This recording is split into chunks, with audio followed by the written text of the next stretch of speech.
Recording in progress.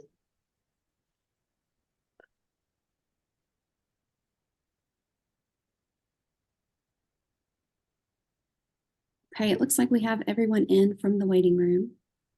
Okay, great. Great. Okay, good afternoon, everybody. Can you hear me okay? Y'all give me a thumbs up or something that y'all can hear me? Okay, great. Okay, well, welcome this afternoon to our Interested Applicant webinar. I'm Lisa Karmacharia. For those of you that don't know me, I'm the Executive Director of the Charter Authorizer Board, and I have with me my team. Got Dworsky McDonald, he's our Deputy Director of Accountability and Support. And we've got Jordan, she is our Office Administrator, and I have lost our other team member. She is over here somewhere. Well, I see her under charter schools, but I lost her picture. But Brianna Moore is with us as well. So again, good afternoon to everybody. And since we have a small group this afternoon, I think we'll take just a minute and let you guys introduce yourself. Elise, I'm going to start with you since I know you, and you can pass it to the next person. Sounds good. Hi, everyone. I'm Elise Marcelino. I'm the director of Embark. We're an organization in the state that whose mission is to find, guide, and invest in new school founders. And so we work with both charter school applicants and folks who are starting new options in the private sector. I will pass it off to David. Hello. Good afternoon, everyone. I'm David Herndon. I am working to create a charter school application. My school will be at this point called Archway Charter School. I have spent some years in education in public school with Jackson Public and also in private school. So I appreciate you all hosting this webinar, and I look forward to working with you all moving forward in the coming months. Thanks. David, you want to pass it to someone else you see in the Brady Bunch screen there? I'm sorry. Yes, Elizabeth. Hi, good afternoon. My name is Liz Torres. I am the president of the Global Public Charter Foundation and also the CEO and co-founder of Washington Global Public Charter School. I am working to submit an application to open a charter school in Mississippi that has a similar model to Washington Global Public Charter School. It's a blue ribbon award-winning school in Washington, D.C. So we want to bring that model to Mississippi. Thanks for having me today. Yeah, we're glad to have you. All right, Elizabeth, you want to pass it along? Yes, I will pass it to Shanita Johnson. Hi, good afternoon, everyone. I'm Shanita Johnson. I'm actually a consultant, work with the National Association of Charter School Authorizers, and I'm just interested in learning more about the process in Mississippi. I'm also on the board of BES, which I know in the past has participated in the application round, so looking to learn. And also one of my partners in crime with the application cycle as we work together with NACSA. So Shanita, it's good to see you. Good to see you too, Lisa. Happy to be here. Yeah, thanks for joining us. Doreen?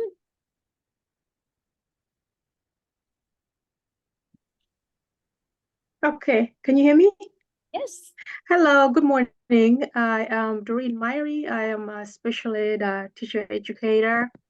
Been in education 25 years, about 18 of them in K through 12, now a special ed professor.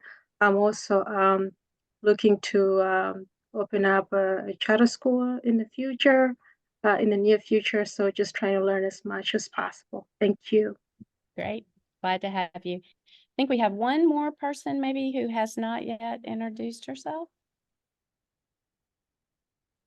I guess that will be me. My name is Prophetess Robinson.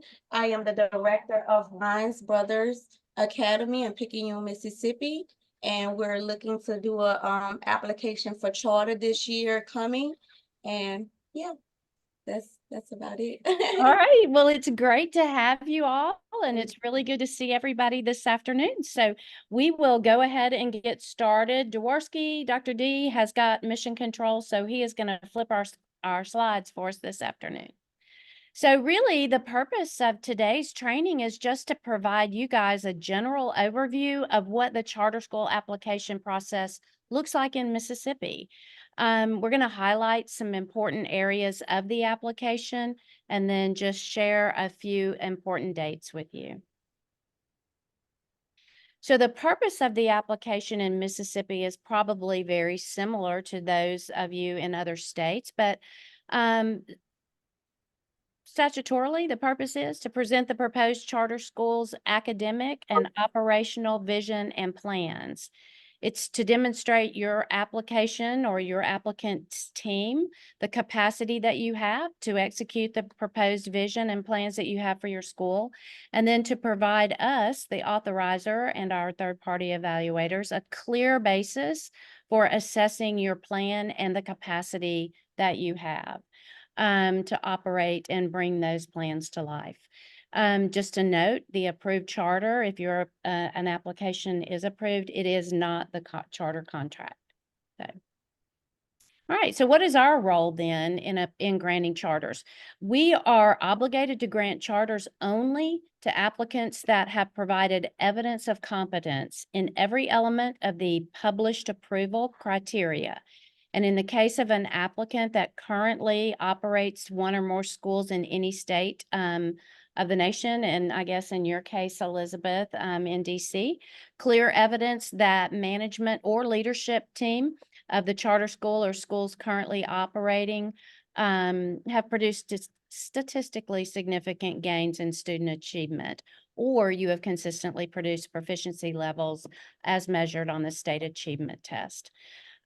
We base our decisions on evidence, and that is evidence collected throughout the entire application review process. Thank you, Dee. All right, so who's eligible? To be eligible in Mississippi, state law clearly outlines the requirements for groups that seek to submit an application. And to begin with, you have to be only nonprofit. Right now, Mississippi only allows nonprofit organizations to hold a charter. Charter holders may contract with an ESP or CMO, but they too have to be a nonprofit. Then applicant teams have to provide proof of U.S. citizenship. And that's not just for you, but that's for all your board members, your staff members, and any, if applicable, anybody that might be a part of an educational service provider. Then charter schools also in Mississippi, which is somewhat unique to different states, you have to function currently as an LEA, meaning that you are, because we are the independent sole authorizing agency in the state of Mississippi, and districts are not allowed at this point in time to provide any sort of authorizing oversight or accountability. And so every single school, if you're approved, has to operate as an independent LEA, which makes you in essence an LEA and a district at the same time. So applicants right now can only propose a school in a D or an F-rated district. Now, as a result of the most recent accountability report that we have, that's really going to be limited for this year's application cycle. There are only 12 districts in the state that were rated a D or an F. And so wherever you propose to locate your school, if you submit an application this year, it would have to be located in one of those districts, with a caveat that if you'd like to open a charter school in a district that is rated A, B, or C, you have to have approval by the local school board, and they have to vote on that during a public meeting.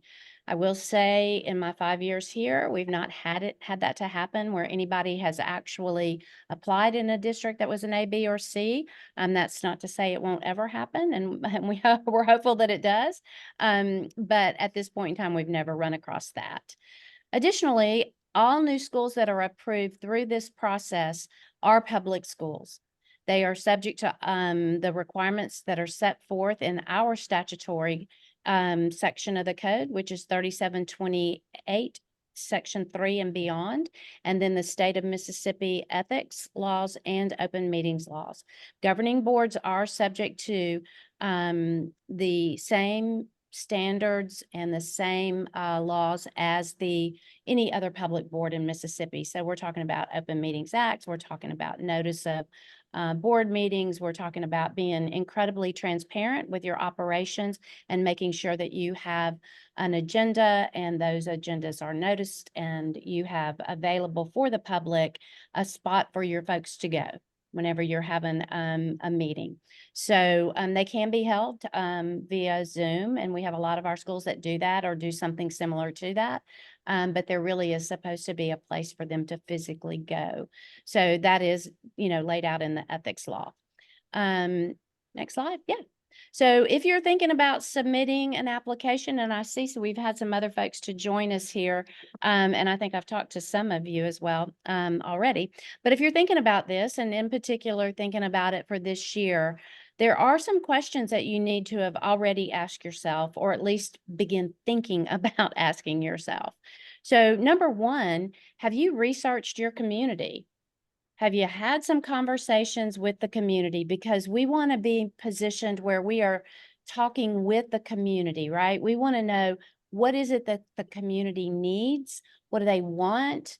What kind of schools are they really looking for to operate in their particular area?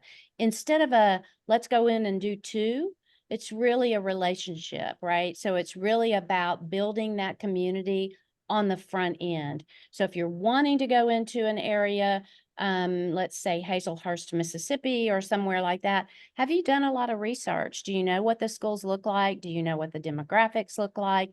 Do you know how the schools have been performing over time? Do you know about the changes? What does the Chamber of Commerce feel about a charter potentially coming? What kind of conversations are you having, and are you having them now? And if not, and you're thinking about applying this year, then I would encourage you to begin having those conversations. So second to that, have you established both the need and the desire in that community? I know with NACSA, we've been talking a lot about community and the importance of community and the evolving application and how that looks different, even as it did maybe 5 years ago, certainly 10 years ago, how applications looked different, they felt different, and the relationship between a charter authorizer, a charter school, and the community is different now. And so the community piece is really, really relevant. And I would say super important to the application. So when you get into the application, really being able to build out some evidence that you've got community support is going to be very important to us and to the third-party evaluator. The other thing you want to ask yourself, do I have a high quality leadership team in place? Some of you already have that. Some of you have been doing these kinds of things in other states. You have a leadership team already built out. You know who your school leader is going to be. You know what the capacity of those leaders are going to be. You know what type of model you're going to operate. And so you even know what type teachers do I need. Am I going to operate a special ed model that for maybe a school of students who have a variety of special needs? Then you're going to build out not only your teacher and your staffing around that, but your budget as well. And then do you have a committed founding or governing board? Your governing board, as you well know, is going to be incredibly important to the success of your school. The governing board is who we contract with. We don't contract with the CMO. We don't contract with the school leader. We don't contract with Joe Blow off the street. Our contract is going to be with the governing board. And so making sure that you have a governing board that has the capacity that they need to run a high quality charter school is really important. So again, having those conversations on the front end and building out your team. And I know a couple of you have worked with BES and other places. So I know you know the importance of that and bringing that to the table and how relevant that is to the success of the school. And so along with that, do your board members understand their roles and the governance structure that's required for a governing board? Do they understand their roles and responsibilities? And one of the first things that I would encourage you to do is pull one of our contracts off the website and look at that contract. Look at the obligations between the governing board and the authorizer, and because not only there's statutory language in there, but there's also language about what the relationship is between the authorizer and the governing board, and who has what role to play in that relationship. So I would encourage you to not only pull out and look at applications that have been approved, but also to look at those contracts that are out there, and everything is on our website. So have you asked yourself, do we have a viable and realistic plan? Oftentimes we get applicant teams that come to the table with their heart in the right place. They love children. They want to do good for children. They want to do good for communities. They want to support families. And their vision is big, and it's honorable. And yet they have not really put the things into place that need to happen to bring their vision to life. And they have not really thought out all the ins and outs of what it takes to open and operate and ultimately, you know, open doors to serve kids. So think about your plan in terms of the realistic value of what it can bring to the community. How viable is it? Be sure you're asking not only yourself those questions, but your leadership team and your governing board. And second to that, but certainly not least to that, is your financials. Those of you that have been in this work a little bit of time know that prior to opening a charter school, you are not getting any state funds. And so having those funds ahead of time through philanthropic support, through charter school program grant monies, anything that you can have access to, it's going to take you roughly $1 million or more to get your feet off the ground, to make sure you have transportation, you know, child nutrition, a building, a place to serve the kids, desk, materials, all those things that happen during the pre-opening period, making sure that you have really thought through a viable financial plan so that you don't find yourself in a position not being able to open because you're not financially sound. And then what type of instructional model do you have? We have in Mississippi been really encouraging applicants to bring innovative models. We want to see something that looks different than the traditional model. What we don't want to do is create a parallel system to the traditional public school system that we have. We want to see applicants that have a vision for something that's incredibly innovative, and are encouraging all of our applicant teams to bring something along those lines to the table when they present an application. And then finally, do you have the time and commitment from the team that you put together? This, I say all the time, it's not easy work, and it's not for the faint of heart. And it is hard work. It's exhausting work. It takes time and effort and energy and money. And so making sure that you have all of those folks ahead of time that are committed and have a strong commitment to your vision, and everybody's bought into that vision, then if you haven't had those conversations yet, start having those as well. Okay, Steve. All right. So then the initial phase for our application cycle in Mississippi is simply a mandatory letter of intent. So you, in order to be eligible to submit a full proposal in the 2024 cycle, you're going to have to first submit a letter of intent. Now, I'll share this this slide deck with you guys. That is a live link to what the letter of intent includes. And it's relatively simple, generic demographic kind of information, but you do have to complete that before you're eligible to submit a full application. The deadline for that is March 8th. So not too long from now, March 8th at 3 p.m. And we will have, throughout the process, we'll have Epicenter for you to submit. It's a platform some of you probably are familiar with, and we'll use that to capture data and information, applications and resources, and all the attachments that go along with that. And then eligible applicants will receive notification on March the 15th. So if you happen to be a for-profit and you submit a letter of intent, you're not going to be eligible for submitting an application simply because you're a for-profit. So we will notify those who are ineligible to submit an application by March 15th. We'll also have an eligible applicant webinar for those who do move forward in the cycle on March the 22nd. So if you'll put forth those dates, mark them down so you'll know when those are going to be held. All right, so the letter of intent checklist, these are the things that we'll need. And I said they're kind of a check the box. These are general pieces of information that the authorizer needs. We're going to need articles of incorporation for your entity. We're going to need your 501c3 determination. So your letter from the IRS that says you're a 501c3.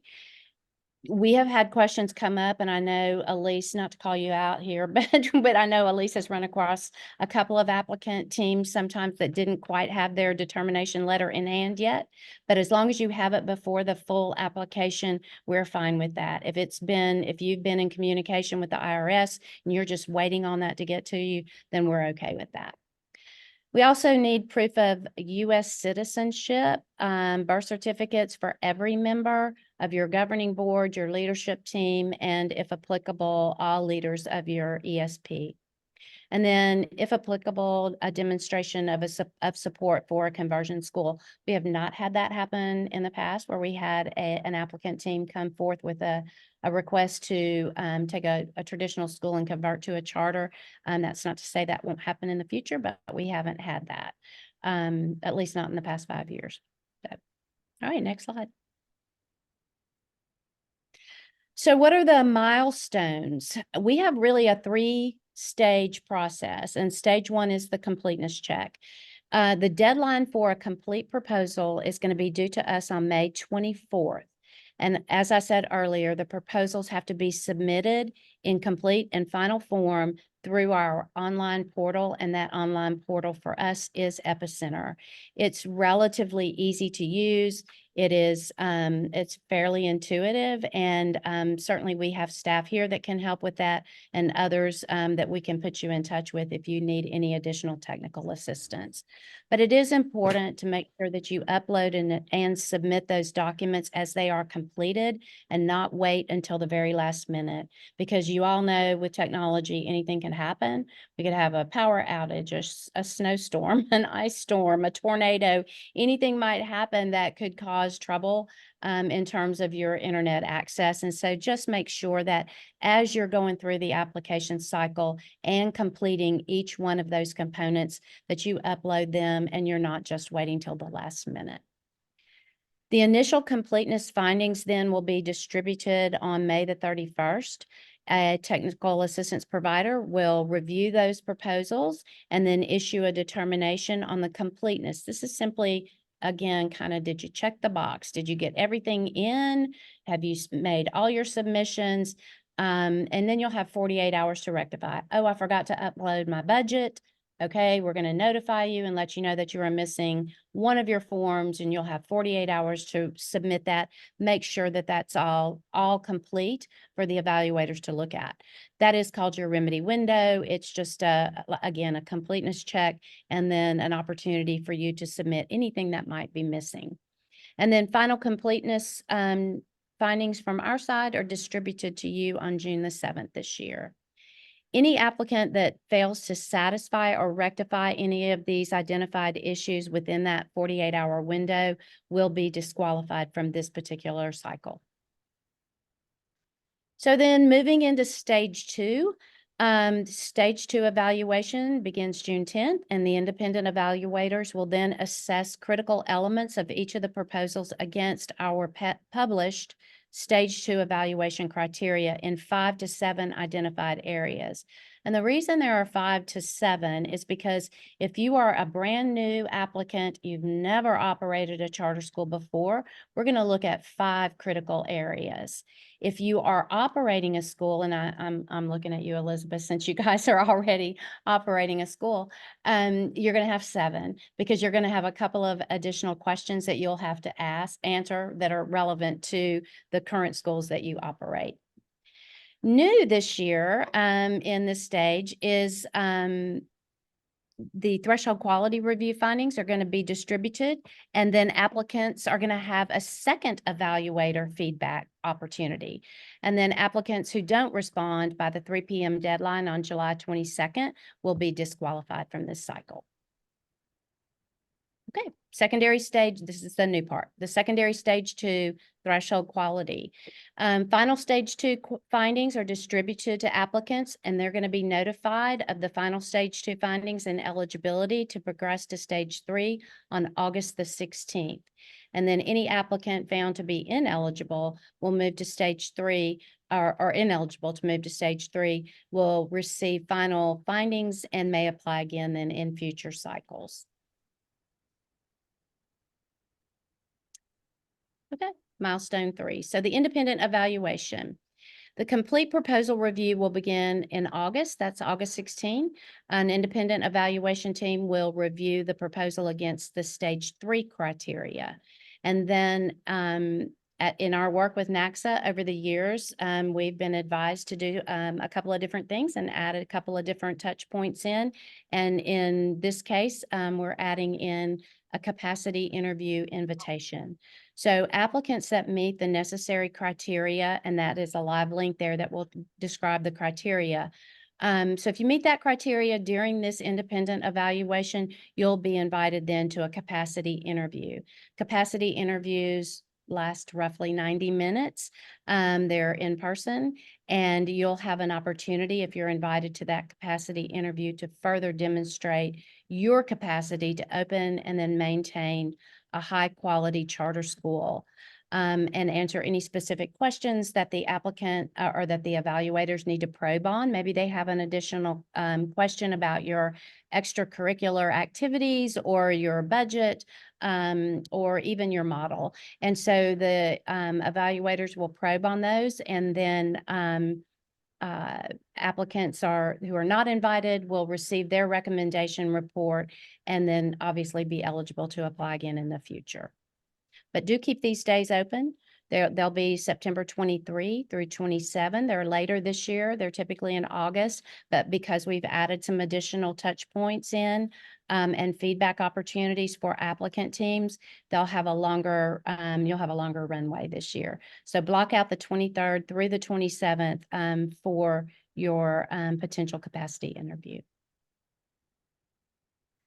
Okay, application milestone, stage 3 continued with the independent evaluation. Public hearings or public comment period.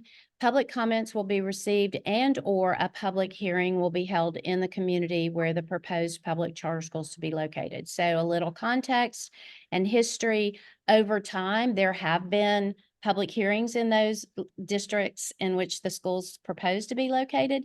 And then, of course, we had COVID, come along, and then we collected public comments, and we're trying to shift back maybe to get to a more in-person opportunity to have a public hearing. But those are really to be determined and based on the location of the potential school and so forth. So the final applicant response that you can, after you've had an opportunity to engage in a capacity interview, you'll also be able to submit a 3-page written response. There is guidance to that. And Dee, if you can click on that, I do want to take a peek at the guidance so you guys can see what we're talking about. So let's say you've made it through the entire cycle, you have made it through the capacity interview, and now you have an opportunity to respond to the evaluation team's recommendation. See if that will let you go into the guidance there.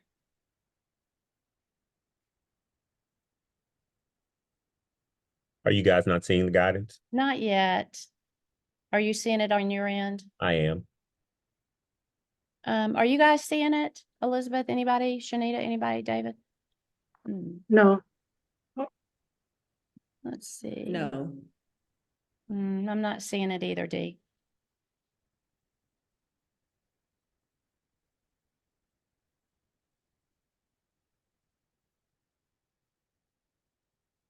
There we go. All right, thank you. So, so you can see here the stage 3 applicant response, again, post capacity interview, you will have an opportunity to respond. So you can provide additional information about your application. You can point out factual inaccuracies. or you can do some combination of both. And then the applicant response will be provided back to the independent evaluator and that team of evaluators. And then they will issue a final recommendation to the authorizer. So it goes into detail on who should submit the report, how long it should be, what your instructions are, and provides you some different information on the additional information and what factual inaccuracies are. So again, I'll send you this presentation, and all of those links should be live. If you have any trouble opening something, let us know, and we'll be happy to get it to you individually and get it so you'll have it. Be sure and put your email address in the chat if you haven't already. Okay, thank you. All right, we'll get back to the slide deck here in just a second. Any questions while we're waiting?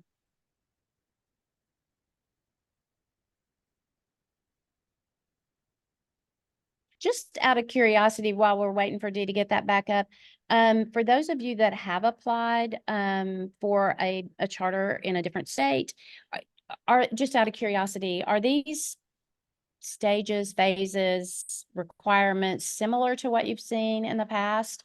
Different from anything that stands out as that's really out of the ordinary? I see you shaking your head. That's pretty similar. It's the only thing that was different, and maybe this was 10 years ago when we applied in DC, but there wasn't a letter of intent, but there was a capacity interview and all of that. Yep. So it's very, very similar. Okay, great. Thank you. David, anything for you that you noticed? And I don't know if you've actually applied before or if is this your first time? Oh, you're on mute. Oh, so yes, we've authorized, we had a school authorized in DC. Okay. So it was successfully authorized. Okay. But it's been 10 years, so things may have changed.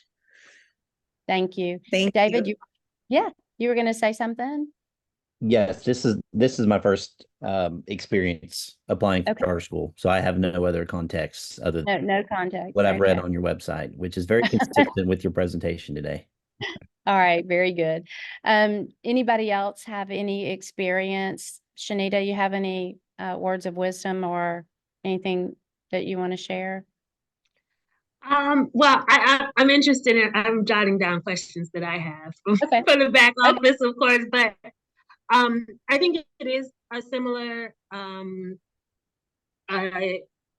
think one of the interesting, I'm glad you all have incorporated the capacity interview, so have an opportunity to match people to paper is great.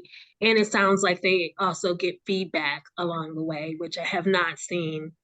Some authorizers do provide feedback, but it's at the end of the process. So it sounds like you're giving some feedback along the way, which I think is a good.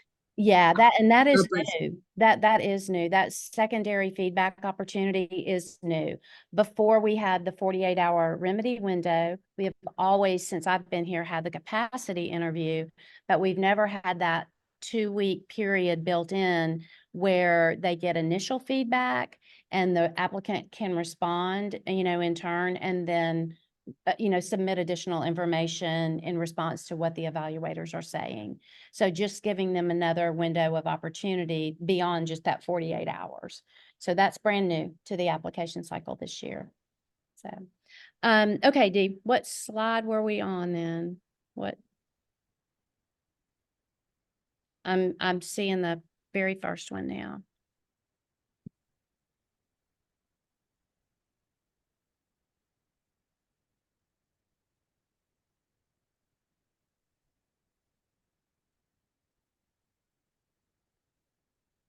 Jacob, I know you're in California and I saw you had a comment there. So you guys have a rolling application process there?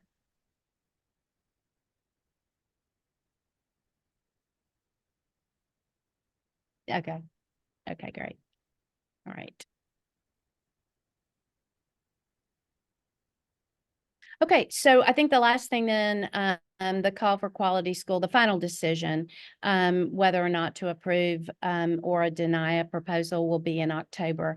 And historically, that's been in September. And again, because we built in that additional 2-week period for feedback, initial and secondary feedback for the applicants, we've pushed that out to October. By law, I think we have 180 days, if I'm saying that right. Elise may know that right off the top of her head. But I think it's 180 days statutorily that we have. And then we're still within that time frame once we've released it, the application due date, and then the final decision by the board. So, okay, next slide then. So what are the components of the application? You've got a cover sheet, you've got an executive summary, you've got your enrollment information. There are some page limits on some of these things.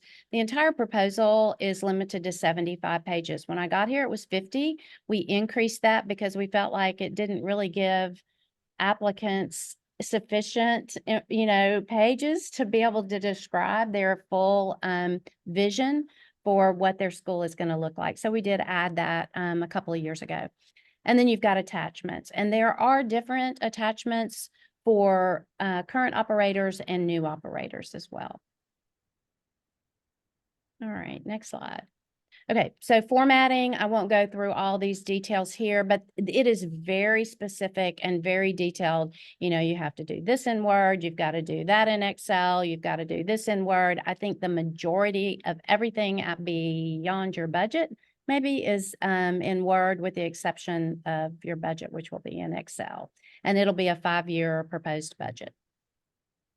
And I've referenced Epicenter a couple of times, but that will be the electronic platform that we use for collecting all the information. Okay, D.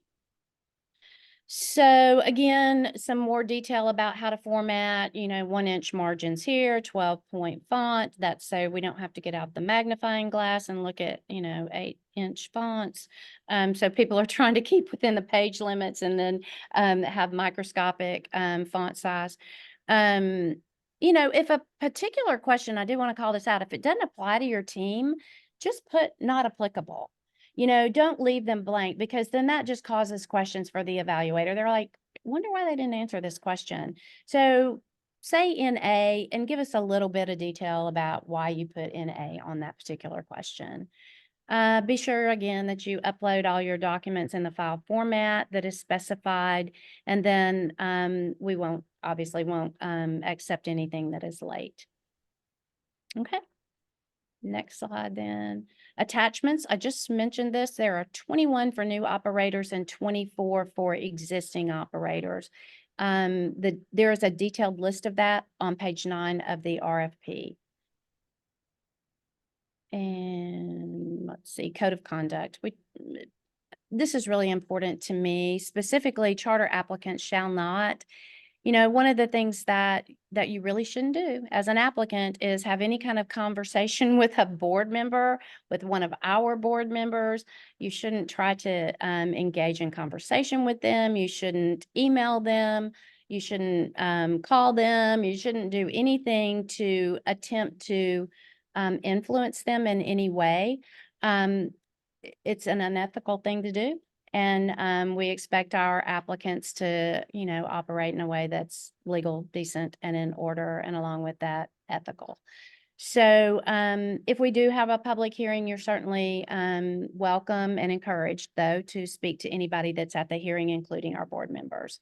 But the same would be true for the independent evaluators. So those third-party evaluators that we hire, they are professional independent evaluators, and we would frown on anybody that would try to reach out and initiate any activity or conversation with them. Same for us. We're gonna be a unbiased group. We're not gonna talk to you about your application other than answering any kind of technical questions, but we're not gonna give you any, Elise is gonna be there for that, to give you any kind of additional feedback that you might need on a question that you might have. We will stay away from that for obvious reasons of bias, and we don't want to appear to be biased in any way. If we should find out that there was a situation that was really egregious and an applicant team was engaged in conversation with one of our board members or even a lawmaker or anybody to that effect, that where they were trying to influence someone outside of the process, then we would deem that applicant team ineligible from the process. And then one thing I do need to point out, I think some people are surprised, but all of your proposals, anything you submit to us becomes a public record. And David, I know you said something about being on the website. You've seen those that are out there. So you know that everything that you do submit to us is subject to public record request, whether that's your budget or your board member list. So just be conscious of that as you go into the process.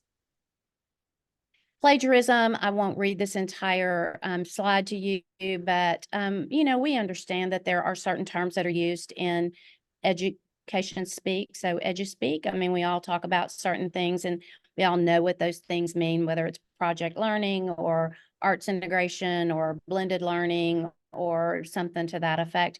But so it's okay to use that kind of language, but do be careful and try not to copy paste directly from any vendor or from any source that would lead our evaluators to believe that there might be plagiarism. And then I've talked about Epicenter. There is a great training video that you'll have access to. But again, we have staff on MCSAB staff that can help you with that if you need assistance, and then external staff that could help you as well. So happy to help you get set up. And then the initial piece will come from us, but any significant technical issues would come directly from the Epicenter team. And I've already mentioned this, a separate training webinar will be provided during the application window to ensure that you have a really solid understanding of what our formula looks like in terms of the MAEP formula and where your funding sources come from if you were to open and operate a charter school in Mississippi. And I don't have a date for you on that. And then finally, just keep in mind that your application is a professional document. You know, sometimes we receive applications that have misspelled words and they have words running off the side of the paper and, you know, things that are out of order and so forth. Just remember that all of that presents to us who you are. I mean, that gives us a sense of who you are and the potential ability that you have to open and operate a high quality school. So do know that grammar, spelling, and all those things make an impression on the evaluators, and be conscious of that as you submit your applicants or applications. And I think that's it. So I will stop there and pause for, I think Elisa's name is there, not her number, but her link is there for Embark Mississippi. I think probably most of you know and have worked with Elisa, most of you on the call anyway. But she's handy, so you can catch up with her when you need to. And then we're here in a different capacity, but certainly willing to help where and when we can. So I'm going to pause and be quiet and take any questions that you might have. Shanita, you said you had some written down, so happy to answer whatever questions you have. Thanks, Elise. She's got her email address in the chat now.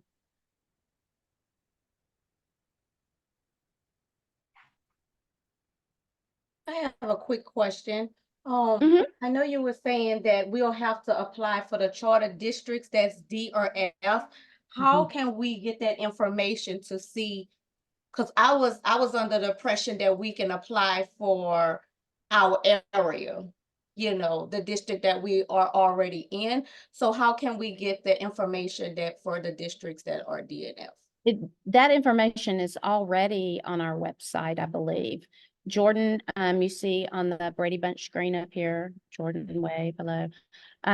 She has all of that information collected for you, but there are about 12 districts in the state for this year's application cycle. So just take a look at our website, and if you want, we can send it to you if you don't want to dig on in the website. Okay, I can go on the website. Thank you so much. I appreciate it. Sure. Absolutely. We're going to drop that information in the chat shortly. Okay, thank you. Thank you. Other questions?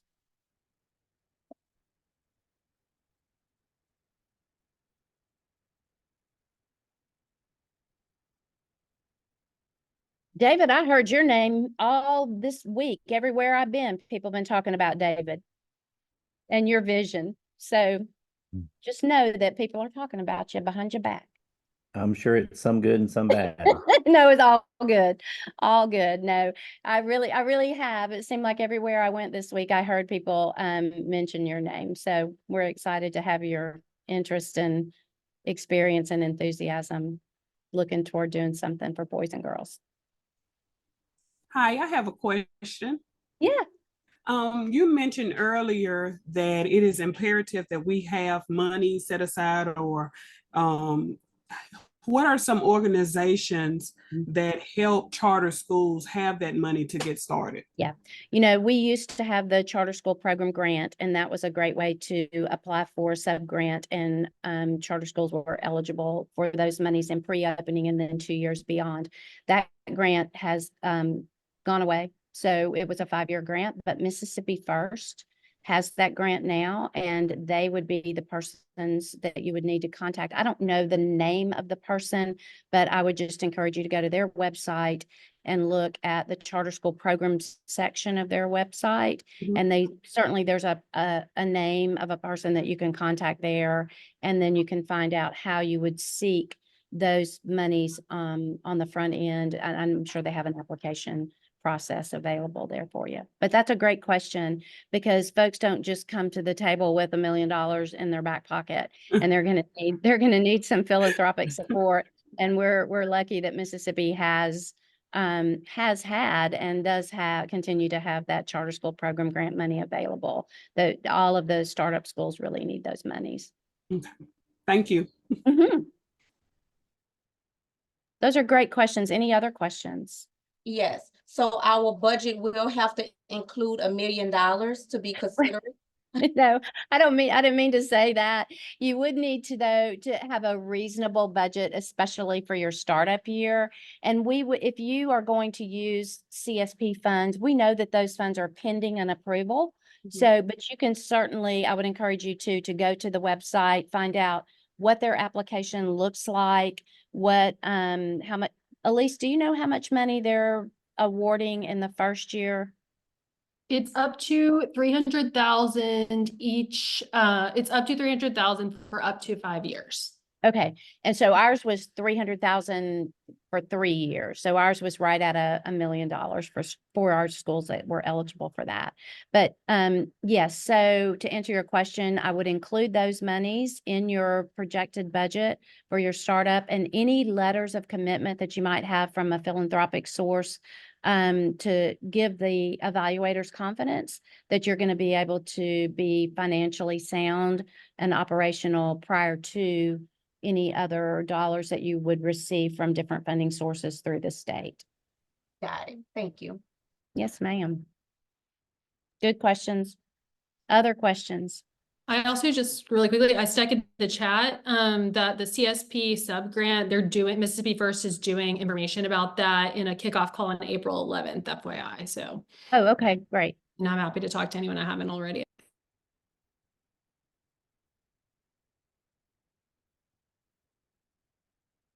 Okay, Jacob, you have any questions today?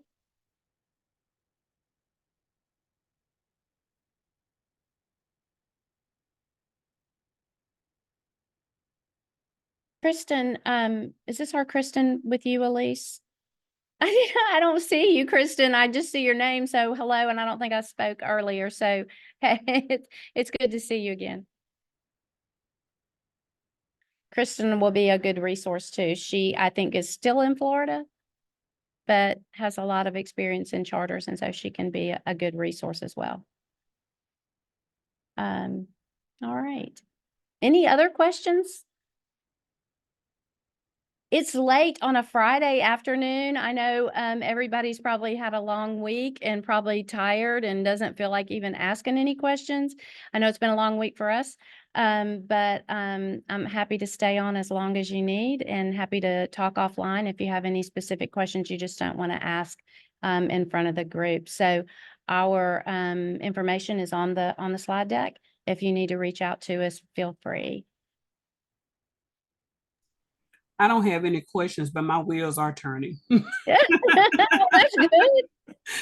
That's good. At least yours are turning on a late on Friday. I don't know if mine are turning on a Friday afternoon this late. So, Kristen, you have any other questions or comments, or you want to share any wisdom from your perspective before we get off of the call today? No, I think you covered everything. Okay, great. Most important things that this will be the most challenging thing you'll ever do in your life. Yeah, so true.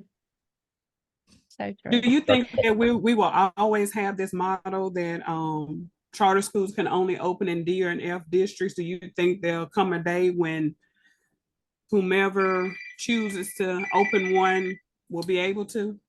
You know, Tamika, I can't answer or speak for the legislature, but I would hope that at some point in time that we can get beyond the DNF districts only.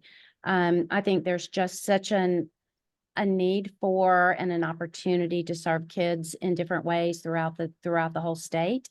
And just because you're in a D or an F district shouldn't preclude you from having access to additional school choice options. And if that means maybe, you know what, I would love to see like more school of the arts and more, yeah. you know, theater schools that would go in, because we have one school for the arts and one school for math and science. And I would love to see schools throughout the state that were modeled just to be a feeder school for those schools. Right. I would love to see additional, you know, CTE programs that would feed into the community where they're located, maybe, you know, like shipbuilding on the coast or whatever. So, yeah, I would love to see that, but that I don't get to make that decision. My magic wand will not work there. So, Dr. K, can you remind everyone where to find that slide deck? yep. Well, it will be on our website. We recorded it too, so you'll have that. But I can, did you guys put your email addresses in? We can send it to you, or whatever's best for you guys. Elise, how about I send it to you and then you can send it out? Will that That'd be work? great. I'd love that. Okay. I'll send it to you and then so Elise will get it to the rest of you guys then. It's great to put a name with a face, at least. I know. I was just thinking, I can't believe I haven't actually seen you yet. So good to see you. Good to see you as well. That's always fun.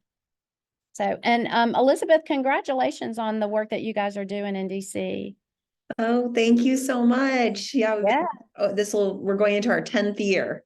So this is Yeah. year 9 and we're moving into our 10th year, but I agree with what Kristen said, that this process is the hardest thing you'll ever do, but it is extremely rewarding when it you know, comes to fruition and you're really making a difference. Right. So do you all have 1 or 2 blue ribbon schools now? we just have one school in DC, Okay. and just one blue ribbon. That's awesome. I mean, yeah. that's really exciting. So congratulations on that. Thank you so much. Yeah. Yep. All right. Shanita, my friend, any passing comments or words of wisdom from you?